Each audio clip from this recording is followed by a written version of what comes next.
날씨가 무더워졌다가 갑자기 비가 내리기 시작했습니다. 오늘 저녁에는 조금 날씨가 더워지지 않은 것 같은 그런 기분인데요. 그래도 좀 습한 날씨이긴 합니다. 몇 해 전부터 유행했던 젊은이들 사이에 유행했던 단어가 있었습니다. 여러분들 들어보시면 잘 아시는 단어인데요. 흙수저, 금수저라는 이런 단어인데요. 들어보셨죠? 또 이게 무슨 뜻인지도 아마 여러분들은 잘 알고 계실 겁니다.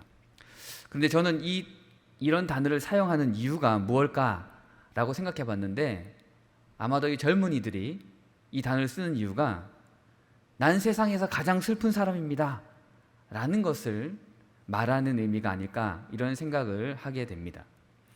아무리 노력해도 흙수저로 태어난 이상 아무것도 할 수 없다 라고 생각하는 마음에서 저는 흙수저입니다 라고 말하는 것이죠. 그리고 저 사람이 성공한 이유는 금수저이기 때문에 성공하는 것입니다. 그 사람이 잘하고 능력이 있거나 이런 말이 아니라 저 사람이 단순히 그냥 금수저이기 때문에, 집안이 좋기 때문에 저 사람이 잘 됐다. 그리고 나는 실력이 있고 능력이 있지만 집안이 별로 안 좋아서 흙수저라서 안 된다. 세상에서 가장 슬픈 사람이다 라는 것이죠. 요즘 젊은이들의 이야기를 들어보면 자신이 가장 불행한 사람 중에 한 명이다, 불행한 세대다 라고 생각을 한답니다. 자신들이 아무리 열심히 공부를 해도, 준비하고 취업을 준비해도 취업의 길이 너무 좁다, 일자리가 줄어들고 있다. 그 이유는 기성세대들이 모두 그 자리에 차지하고 앉아있기 때문에, 그래서 우리는 아무리 열심히 해도 취업을 할 수 없는 불행한 세대다 라고 말하는 것이죠. 그렇다면 지금 그 자리에 앉아있는 우리 5, 60대들, 그분들은 어떨까요? 그분들은 행복한 삶을 살고 있을까요? 그렇지 않습니다. 그들도 자신이 가장 불행한 세대다 라고 말합니다. 자식들의 눈치를 보고 있다, 대우를 제대로 받지 못하고 있다, 여전히 윗세대의 눈치를 보고 있는 사람들이다, 우리가 그런 세대다, 그래서 우리도 불행하다 라고 말하는 것이죠. 그러면 그 위에 있는 세대들은 또 어떨까요? 그들은 또 우리는 그렇지 않다, 우리는 불행한 세대가 아니고 행복한 세대다 말할까요? 그렇지 않습니다. 그들도 자신들이 스스로가 불행한 세대고 어려운 시대를 살았다라고 말합니다. 사람에게 이 절망이라는 의미, 절망은 불행한 세대, 이것은 타인에게 자신이 무의미한 존재라고 여겨질 때 드러나는 것이죠. 그래서 요즘 모든 세대는 불행한 세대다라고 말하는 것입니다. 의미 있는 타인들, 그러니까 다른 사람에게 무의미한 존재로 나타나기 때문에, 그렇게 보여지기 때문에 불행한 세대다라는 것이죠. 그리고 내가 열심히 공들여서 노력했던 것들을 제대로 보상받지 못하고 있다라고 생각하기 때문에 불행한 세대다라고 말한다라는 것입니다. 여러분, 불행하다라는 것, 절망한다라는 것, 이것은 자신이 아무것도 아니다라고 생각할 때 나타납니다. 나의 존재가 드러나지 않는 것이죠. 그리고 지금껏 해온 일들이 다 쓸모없는 일들이 되어버렸다라고 생각될 때, 그리고 지금 처한 공경을 벗어나기 위해 할 수 있는 것들을 다 했는데 벗어나지 않은 내 모습을 바라볼 때, 그럴 때 우리는 절망의 자리에 서 있다라고 말합니다. 그래서 우리는 불행한 세대다라고 말한다라는 것이죠. 왜 불행할까? 왜 절망에 빠져 있을까? 왜 우리는 계속적으로 불행한 세대라 말할까? 라고 살펴봤더니 다 이런 이유에 있었다라는 것입니다. 잘 알고 계시는 철학자 키에르케고르, 이 사람이 절망을 이렇게 말했습니다. 죽음에 이르는 병. 여러분들 매일같이 하루를 마치고 집에 돌아가면, 나 오늘 너무 잘했어, 행복해, 야, 내일이 기대돼, 이런 사람들도 계시겠지만, 많은 사람들은 하루가 끝났구나, 내일을 바라보면서 기대하는 것이 아니라 또 내일이 오는구나, 이처럼 우리는 절망에 빠져 있는 경우들이 많다라는 것이죠. 이거는 죽음에 이르는 병입니다. 육체적인 죽음을 말하는 것이 아닙니다. 우리의 영적인 죽음도 이 절망에 포함되어 있습니다. 그리스도인들이 절망 가운데 빠져 있을 때 가장 두려운 것은 바로 이것인 것이죠. 영적 죽음으로 치닫고 있다라는 것입니다. 그래서 오늘 우리는 이 절망에 빠져 있다라는 것, 절망 가운데 어떻게 이겨낼 수 있을까? 절망 가운데 있는 우리는 어떻게 이 절망을 이겨낼 수 있을까라는 것을 한번 살펴보도록 하겠습니다. 두 명의 인물을 제가 한번 여러분들에게 소개할 건데요. 첫 번째 인물은 잘 알고 계시는 삼손입니다. 예. 삼손의 타이틀을 제가 이렇게 정했습니다. 절망 가운데 희망은 믿음이다. 이 타이틀을 갖고 있는 사람이 삼손이라는 것이죠. 삼손은 이스라엘의 사사였습니다. 그는 나실인으로 태어났습니다. 그는 누구보다도 힘이 강했습니다. 네. 나귀 턱뼈로 몇백 명을 죽였던 사람이죠. 힘이 강한 사람이었습니다. 그런데 이 삼손의 단점은 여자를 너무 사랑했다라는 것이죠. 그것도 이방 여자를 사랑했습니다. 잘못된 사랑, 금지된 사랑을 한 것이죠. 그래서 이 잘못된 사랑으로 인해서 그는 자신의 힘의 원천이 그녀에게 알려지게 되었고, 알려준 것이죠. 그로 인해서 블레셋 사람들에게 잡히게 되었습니다. 두 눈을 뽑히게 되었습니다. 머리털은 모두 잘려나갔습니다. 그리고 그는 노사슬에 묶여서 감옥에 갇혔고 연자맷돌을 돌리는 아주 처량한 신세가 되어버렸습니다. 원래 그는 나실인, 하나님의 군사, 힘이 가장 강한 사람, 능력의 사람이었지만 절망의 나락으로 빠졌던 것이죠. 하지만 성경은 그의 머리카락이 다시 자라기 시작했다라는 이야기로 그의 이야기가 다시 시작되고 있습니다. 새로운 장면을 우리에게 보여주고 있는 것이죠. 처음에 삼손은 굉장히 힘이 센 사람으로 나타나고 무엇이든지 잘할 수 있을 것 같은 사람으로 나타났다가 절망으로 빠졌습니다. 나락으로 빠진 것이죠. 그리고 다음 장면은 무엇이냐면 그의 머리카락이 다시 자라기 시작했다라고 보여주면서 우리에게 다시 장면을 보여줍니다. 많은 시간이 흘렀다라는 것을 이야기하기도 합니다. 사람의 머리카락이 통상 하루에 0.3mm가 자란다고 합니다. 한 달에 1에서 1.5cm. 그러니까 눈에 띄게 머리카락이 자랐다라는 것은 삼손이 꽤 많은 시간을 감옥에서 지냈고 연자맷돌을 돌렸고 그냥 그렇게 처량하게 보내고 있었다라는 것이죠. 아마 그 시간, 고난과 그 절망에 빠져있는 그 시간, 견딜 수 없는 시간들이었을 것입니다. 아마 죽고 싶었겠죠. 근데 죽을 수도 없는 거예요. 온몸에 사슬이 메어져 있었고 더 이상 아무것도 할 수 없는 존재가 된 것이죠. 아마 자포자기했을 것입니다. 죽지도 못하고 살지도 못하는 그런 삶을 살았던 것이죠. 그래서 우리는 대부분 이런 상황 속에서 어떻게 할까요? 네. 계속 분노를 가슴에 품고 있겠습니까? 그런 사람도 있겠지만 대부분 순응합니다. 예. 그냥 그렇구나. 어쩔 수 없어. 예. 이런 마음으로 살겠죠. 삼손도 그렇게 살았을까라는 것입니다. 그 고난과 절망이라는 그 시간 가운데 순응하면서 그래 어쩔 수 없어. 그냥 이렇게 사는 거야 라면서 그가 살고 있었을까라는 것이죠. 그런데 우리는 삼손의 결론을 잘 알고 있습니다. 그런데 그는 그 시간을 견디어 냈던 것이죠. 그리고 다곤 신전에서 자신을 조롱하기 위해서 두 기둥 사이에 묶어 두었 그를. 그런데 그는 주님께 다시 기도해서 그 기둥을 무너뜨리고 많은 블레셋 사람들과 함께 죽었다라고 우리는 사건을 알고 있습니다. 그렇다면 그가 머리카락이 자라는 그 절망의 시간 동안 그는 무엇을 했을까라는 것입니다.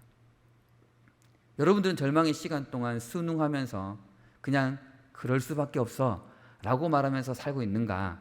아니면 삼손처럼 그 절망의 시간 동안 뒤돌아보는 삶을 살고 있는가? 라고 우리가 질문할 수 있다는 것이죠. 나신으로 태어난 사람이며 자신에게 있었던 가공한 힘을 하나님의 뜻을 이루기 위해서 허락한 선물이다 라고 그는 생각했고 그 힘이 자기 자신의 것이 아님을 깨닫게 되었습니다. 그 시간 동안 그는 하나님이 나를 왜 이 땅에 보내셨을까?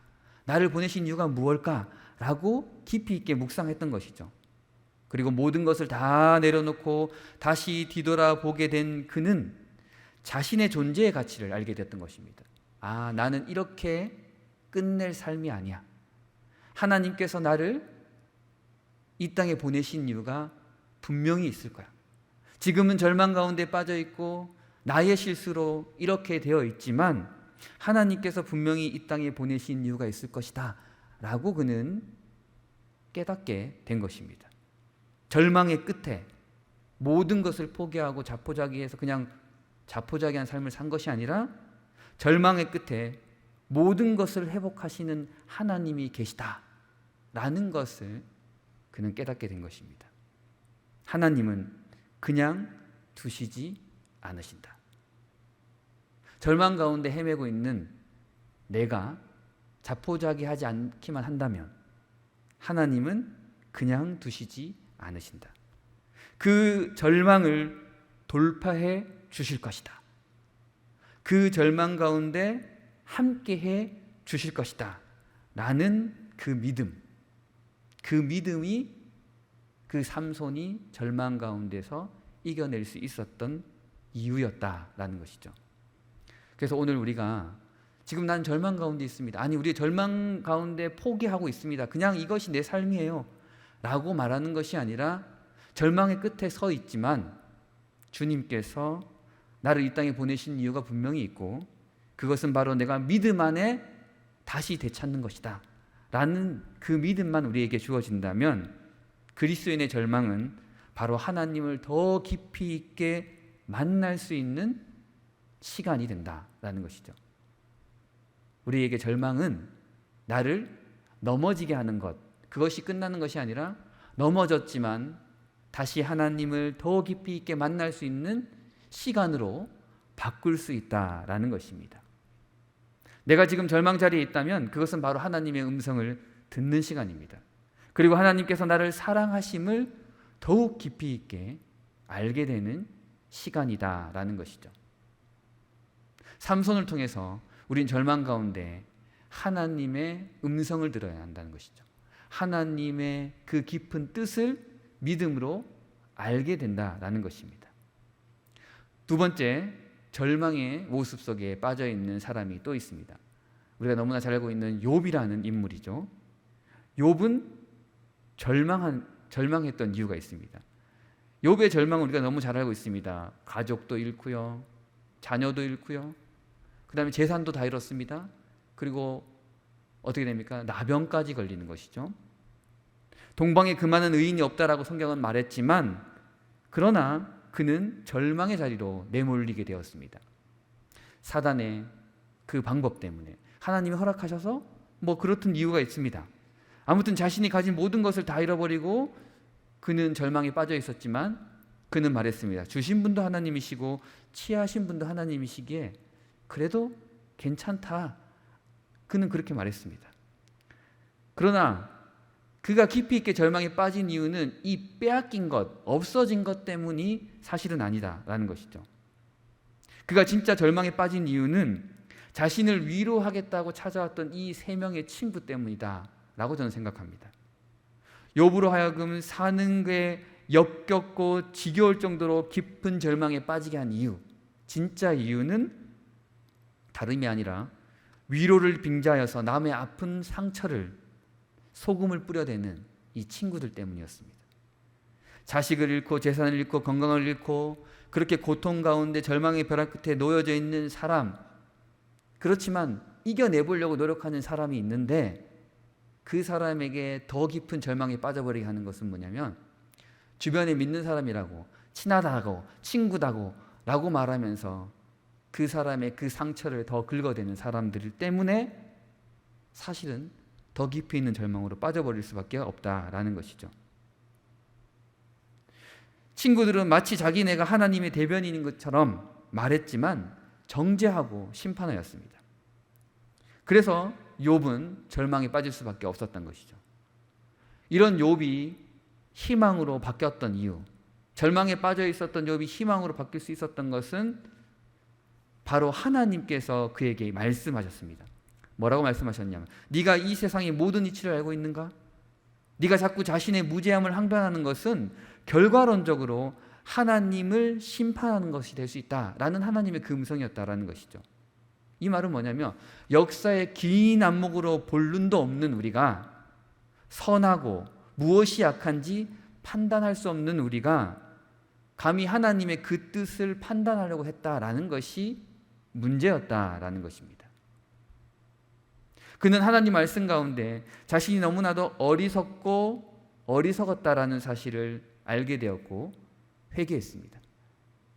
그는 자신을 위로하겠다라고 말했던 그 세 명의 그 말을 듣는 것이 아니라, 하나님이 나에게 주신 이 시련이 바로 하나님의 더 깊은 뜻, 바로 그것이 무엇이냐? 내가 하나님을 판단하고자 했던 것, 하나님을 내가 스스로 이해하려고 했던 것, 이것으로 잘못되었다라는 것을 알고 회개했다라는 것이죠. 자신이 지금까지 하나님을 믿고 의지했다라는 것은 사실 귀로만 주워 들은 것뿐이다 라는 것이죠. 참되고 진실된 신앙을 깨닫지 못했다라는 것입니다. 그리고 그는 눈으로 주님을 뵙는 듯 확실한 믿음을 갖게 되었다라는 것이죠. 욥은 절망의 끝에서 무엇을 알게 되었냐면, 알 수 없는 하나님의 계획. 하나님이 분명히 계획하시고 하나님이 뜻하신 바가 있는데 알 수는 없어요. 그런데 분명한 것은 하나님께서 계획하셨다. 그리고 하나님께서 이루신다. 바로 이것이 우리에게 희망이다, 소망이다 라는 것을 그는 깨달았다라는 것이죠.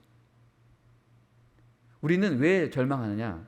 미래가 불확실하기 때문에, 내가 생각하는 미래와 다르기 때문에, 내가 계획한 것이 이루어지지 않기 때문에 절망하는데, 욥은 말하고 있습니다. 하나님께서 계획하신다. 내가 아니다. 하나님께서 이루신다. 하나님께서 계획하시고 하나님께서 성취하시고 하나님께서 끝내 이루어내실 것이다 라는 것을 알게 되었다라는 것이죠. 여러분, 왜 절망에 빠집니까? 내가 하려고 하기 때문에, 내가 이루기 위해서 노력하기 때문에. 그러니까 안 되는 거예요. 열심히 노력했는데 안 되는 건 너무 열심히 했기 때문이다라는 것이죠. 하나님 기도하지 않고 내가 하기 때문에 우리는 절망에 빠질 수밖에 없다라는 것입니다. 하나님의 크고 깊은 계획을 우리는 깨달아야 합니다. 고난 가운데 있지만 하나님이 분명히 크고 위대한 계획, 완벽한 계획을 만드시고 우리를 참여시켰다면 바로 그것은 하나님의 계획의 일부분이다. 그리고 성취하실 것이다 라는 것을 우리는 알게 되었다라는 것입니다. 심리학자의 어떤 책에 희망에 대한 이야기를 이렇게 말합니다. 희망은 소유할 수 있는 자, 희망을 소유할 수 있는 자는 공부를 잘하는 사람, 똑똑한 사람, 현자가 아니다. 오직 어린아이의 영혼을 간직한 사람, 그것을 어린아이의 영혼을 찾는 사람, 그런 사람이 희망을 찾을 수 있다라는 것이죠. 우리는 희망을 신뢰감 속에서 욕심 없이 기다릴 수 있어야 한다라는 것입니다. 그러니까 찾으려고 노력하고 무엇이 희망일까 탐구하는 사람이 희망을 찾는 것이 아니라, 어린아이처럼 그냥 기다리는 사람, 야 희망, 기다리는 사람, 부모님이 나에게 주실 것이라는 믿음으로 기다리는 사람, 이것이 희망을 찾을 수 있는 사람이다 라는 것이죠. 그렇다면 우리가 이렇게 말합니다. 그러면 이 소망은 그냥 가만히 있으면 되는 것일까요? 그냥 가만히 기다리면 될까요? 시간이 해결해 줄까요? 그렇지 않다라는 것이죠. 기독교에서 희망은, 바로 소망은 무엇이냐면 바로 시련과 함께 있다라는 것을 말합니다. 지금 우리가 코로나 시대를 한 2년, 3년 가까이 지금 지내고 있는 것이죠. 우리가 이제 코로나 시대를 겪으면서 이 고난과 시련이 개인적인 고난과 시련이 아니라 공동체적 고난과 시련으로 우리에게 다가왔습니다. 교회 예배, 신앙생활, 주님을 더 깊이 있게 만나는 것이 쉽지 않다라는 것이죠. 그래서 우리는 어떻게 합니까? 현실의 높은 벽을 낮추기 시작합니다. 이해되는 범위로 낮추는 것이죠. 내 신앙과 교회의 발전과 예배 생활을 낮추어서 이해시키려고 합니다. 무슨 말이냐? 현장 예배 어쩔 수 없어. 드릴 수 없어요. 온라인 예배 이것도 감사하는 거죠. 자꾸 낮추는 거예요. 기도 예전에는 몇 시간씩 했는데 짧게 30분 깊이 있게 하면 됩니다. 자꾸 자기 자신을 낮춰요. 봉사 예전에 뭐 2개씩 3개씩 한 거 어리석은 짓이에요. 그래서 육체적으로 너무 힘들어서 영적으로 지쳐요. 하나 그냥 잘하면 됩니다. 자꾸 우리가 낮추는 것이죠. 내가 이해할 수 있는 범위로 높은 벽을 자신의 가치로 낮추고 바라보고 이해하려고 합니다. 내 범위 안으로 집어넣으려고 하는 것이죠. 그래서 우리는 내 신앙과 내 믿음을 하향 조정해서 이 정도면 충분해 라고 말한다라는 것입니다. 여러분 정말 괜찮을까요? 주님이 다 이해해 주실까요? 주님은 다 이해해 주시겠죠. 그런데 우리는 이 시련과 아픔에 적응해 나가는 것이다. 그냥 이것을 이해하는 것으로 끝나는 것으로 우리가 멈춰 있어서는 안 된다라는 것을 오늘 우리가 이 말씀을 통해서 깨달아야 된다라는 것입니다. 지금 우리는 큰 환난과 시련과 아픔 가운데 분명히 서 있습니다. 첫 번째로 우리가 이해하는 것은 지금 여러분들이 겪고 있는 것은 분명한 환난과 시련과 아픔이다라는 것이죠.